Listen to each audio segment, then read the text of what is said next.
Hi, I'm Eric from Alpha Power Solutions, and today I'll be talking about what the payback period is for power factor investments in power factor correction equipment.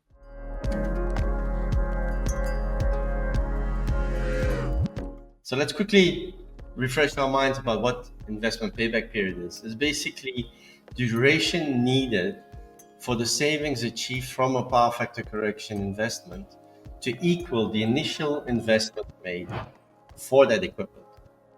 So that's basically the break-even point where the savings that you've accumulated over a certain amount of months equals the investment you initially made.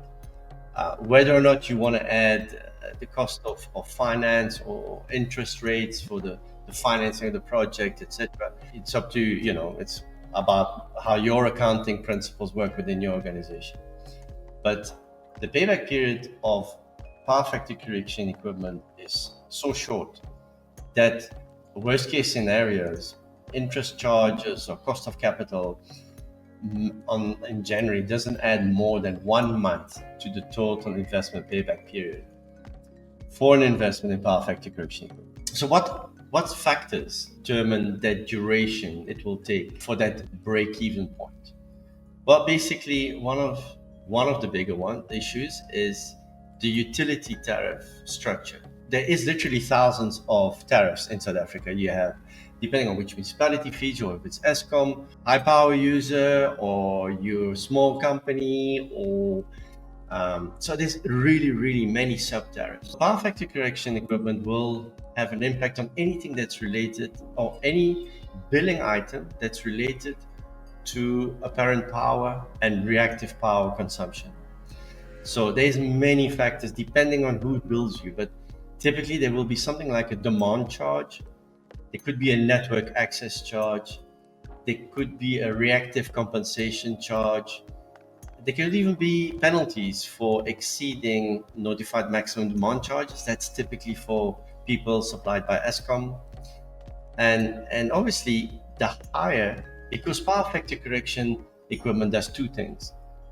It reduces maximum demand or apparent power that you draw from the grid, and it reduces obviously the reactive power that you draw. The higher cost per unit that you save, the quicker you're going to get your investment back. Let's say, for example, one municipality charges you 100 Rand per kVA for your demand charge, and another municipality charges you 600 Rand for the same kVA. Obviously, your payback period for the same system will be 6 times shorter.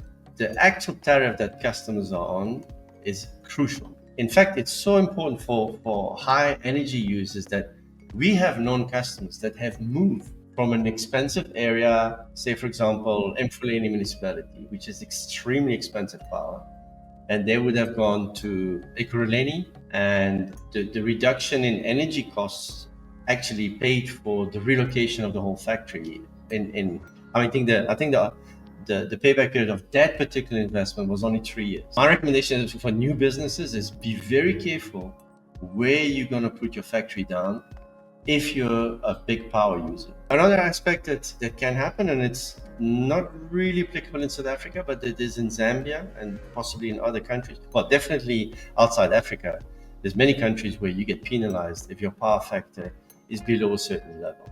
There is also another factor that's important, is the uncorrected power factor. That is the power factor that your plant has under peak load conditions.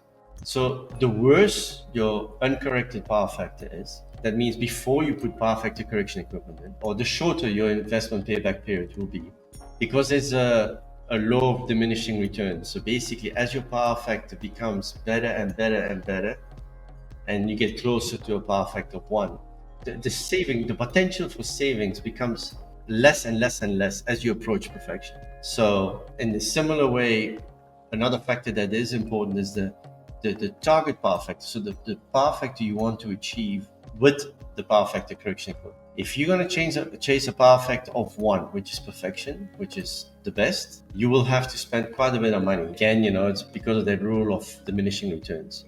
Then there's another aspect that could have an impact, is the load changes. So if you have, for example, a factory that does a lot of spot welding with high-powered spot welders, they have extremely short bursts with big bursts of power usage. Now, standard power factor encryption cannot operate under these conditions, and you need thyristor switched or electronic switched capacitor banks, and they're quite expensive. Another factor is the installation costs. Some sites are very difficult to access, or where the equipment needs to go is very difficult to access. So that increases the costs. Then obviously the equipment itself, there is cheap stuff on the market, and then there's also the average stuff, and then you got the good quality stuff. Now, the average stuff is actually not a derogatory term really as such, because we do install them as well in sites where the conditions are just right so that you don't have to go for the top of the range equipment. You can get away with normal good quality stuff, but it's not over the top. Then another factor is whether or not you need to put harmonic filtration equipment in your power factor correction systems. That equipment is rather expensive and pushes the price up typically by 30 to 40%. And then again, if that is how your accounting system works, well, the cost of capital or interest rate that you are being charged for the financing of the asset purchase. So these are typically the factors that will determine payback period of an investment in power factor correction equipment.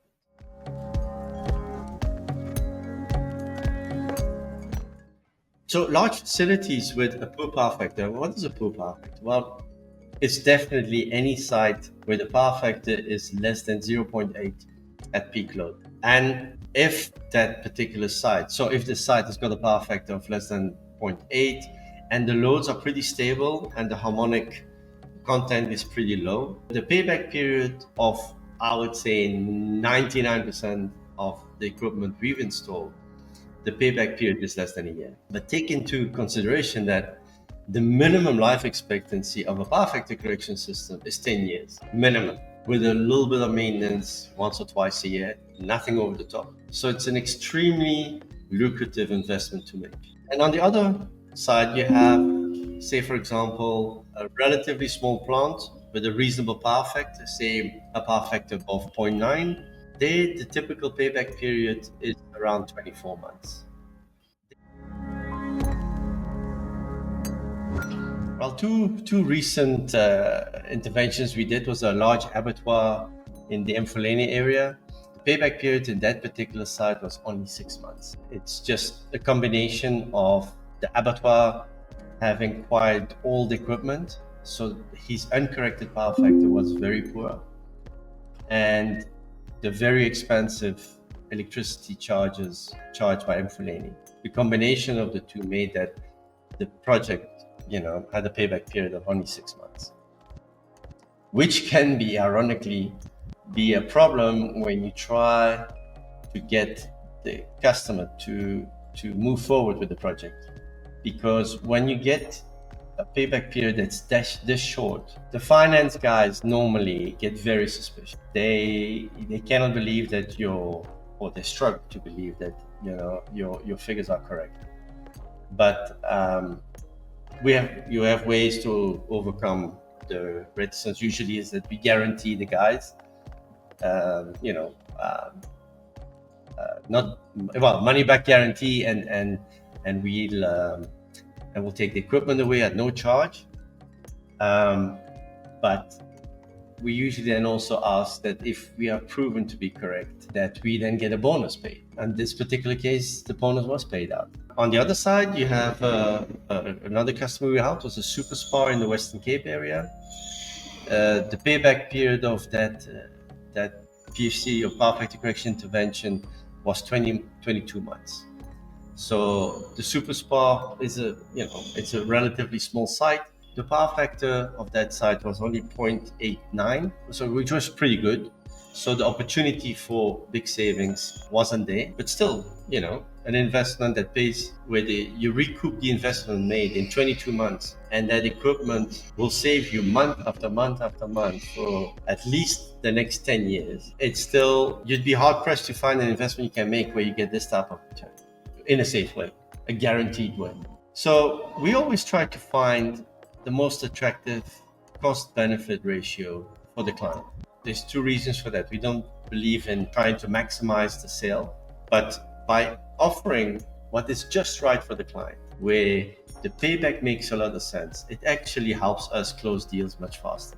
The other thing I can say is that because of the database we've built up over the years, we can, with a fairly high accuracy, estimate the cost benefit of a power factor correction intervention by simply looking at a few recent electricity bills. If we know what tariff the client's on, what type of industry he's in, she is in, it's quite easy then to estimate. And the margin of error is about 10%, simply because we've built this database over the years. It's quite handy actually, is that you can actually, before you even go to site, before you even start your negotiations, you can actually already give the client some good idea of what he will need to invest and what he will save.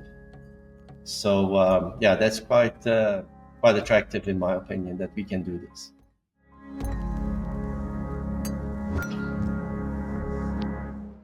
Well, there's definitely side benefits of a power factor correction intervention other than the reduction in electricity bills. The power factor correction system will also reduce heat losses in the supply transformers and the distribution cables.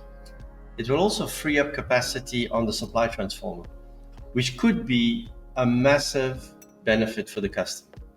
We typically see that with customers that are very successful and they keep on adding electrical equipment in their plant, and basically they keep growing until they reach the limit of the supply transformer, and they basically cannot put more equipment in. It simply can't, because otherwise you'll damage the transformer and all the associated cabling.